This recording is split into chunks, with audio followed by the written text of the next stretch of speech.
How do you show up consistently without sounding boring? And what do I mean by that, right? So I had a client come to me and tell me that she was really struggling and showing up consistently, specifically on her social media, because she was actually selling one thing, right? She wasn't at a stage where she had a multiple offers and all that kind of thing, right? She was selling a product.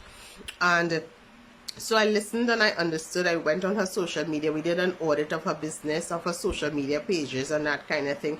And I totally understood the struggle. And I understood as well that many entrepreneurs, many of you who are only selling one particular thing at this stage and you have not graduated to having multiple offers and that kind of thing, may struggle with that, because you may feel that if I put up a picture of my offer today, then what am I saying tomorrow, right? And then would my page, or my social media page specifically, start to look boring because I'm showing the exact same thing?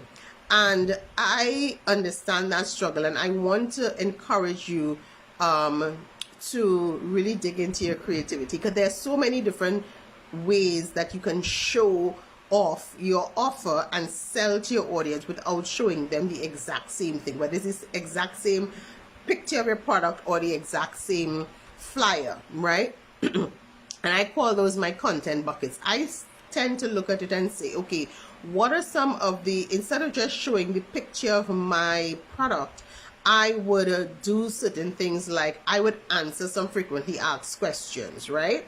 I would answer frequently asked questions. I will tell people, instead of just showing the product, I will tell people how to use it. If it's like a food product, I will give them different type of recipes that they can try with my product. If it's clothing, I would show them different ways they can dress it up or dress it down, dress it for the office, dress it for going out. I would show them like how to take care of it. If it's clothing, I would show them how to take care of it. If it's hair, I would show them different ways to style it, how to take care of it. I would answer those frequently asked questions.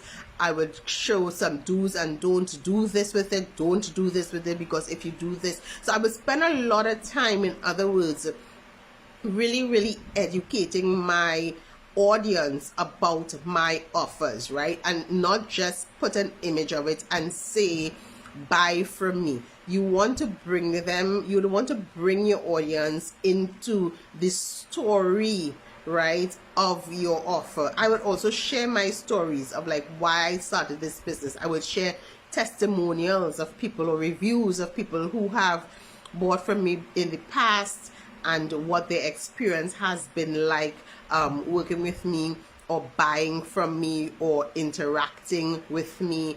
I would ask questions of my audience to get their own thoughts, do some kind of market research, get engagement and that kind of thing. I would also maybe have a competition, like a really small competition, to get people invested in the story of my offers and, you know, learning about my offers and learning about myself and learning about my business and that kind of thing. So there's so many different ways. And if you really could sit down and map out all of the content that you can share with your audience based on what I just shared, and that's just what I just shared is literally a drop in the bucket, right? It's literally a drop in the bucket.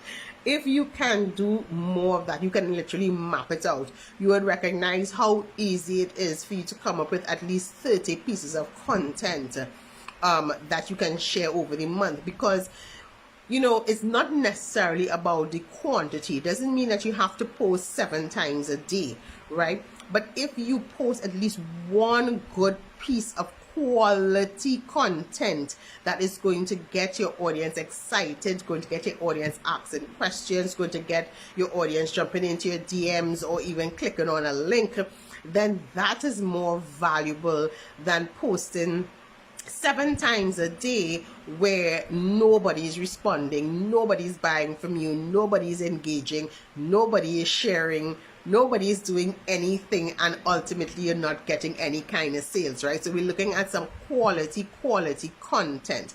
And that obviously means that you have to know your ideal clients well. You have to know what their challenges are. You have to be very in tune or tuned to the type of questions that they need to get answered. You need to speak their language. You need to show them, not just tell them, but actually show them how you can solve their problem, whether that is how to make a quick Sunday lunch, how to comb your hair in 10 minutes so that you capture back your morning, how to dress from morning to evening, how to do whatever that may be, right? How to read 5 books in 1 month.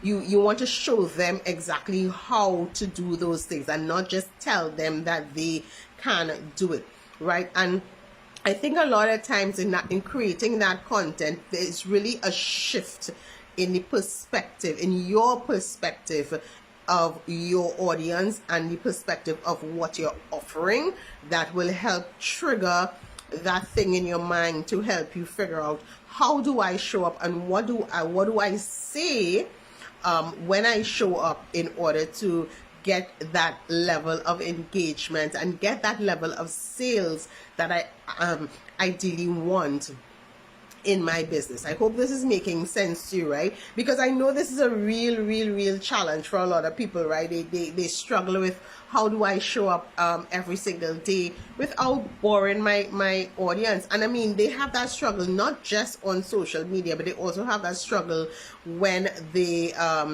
want to send out emails, right? And I see that a lot when I do my email marketing courses, that you struggle with, what do I say in these emails? Because a lot of people say to me, Adanna, people are not reading emails, and I always say that's not true. They're not reading boring emails, right? So you have to also figure out, when you're using your email marketing, because I believe everybody should be using email marketing in their business, when I'm sending out these emails, what exciting information do I want to share with my audience? That may mean repurposing some of your social media, and that may also mean writing those emails from scratch, but ensuring that the information that I'm sharing in my emails are compelling. Again, that you're showing and you're not just telling your audience, right? That you're really creating that relationship with your audience by the information that you're sharing with them, which is actually nurturing your audience. I know you've heard that before. You have to nurture your audience. You have to build that relationship with your audience in order to convert them from leads into actual paying clients, and not just a one-off paying client, but a recurring client in your business.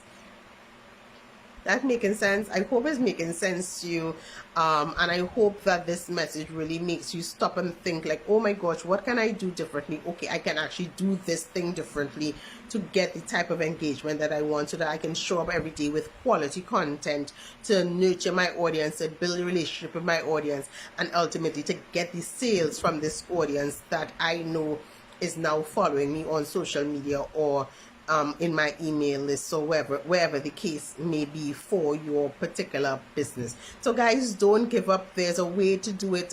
I know it may not be evident or it might not be obvious to you right now, but there is definitely a way for you to show up, share information, show up consistently, show up with quality content, so that your audience doesn't get bored, so that they stay excited to work with you.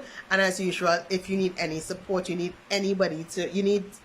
further clarification, you know where to find me, right? Jump into my DMs, jump into my messages, jump into my inbox, click on the link, send me a DM, and leave a comment underneath the video, and let's get started, because there's definitely a way to make it happen for you. Yeah, guys, have a great day. We'll talk again soon. Bye.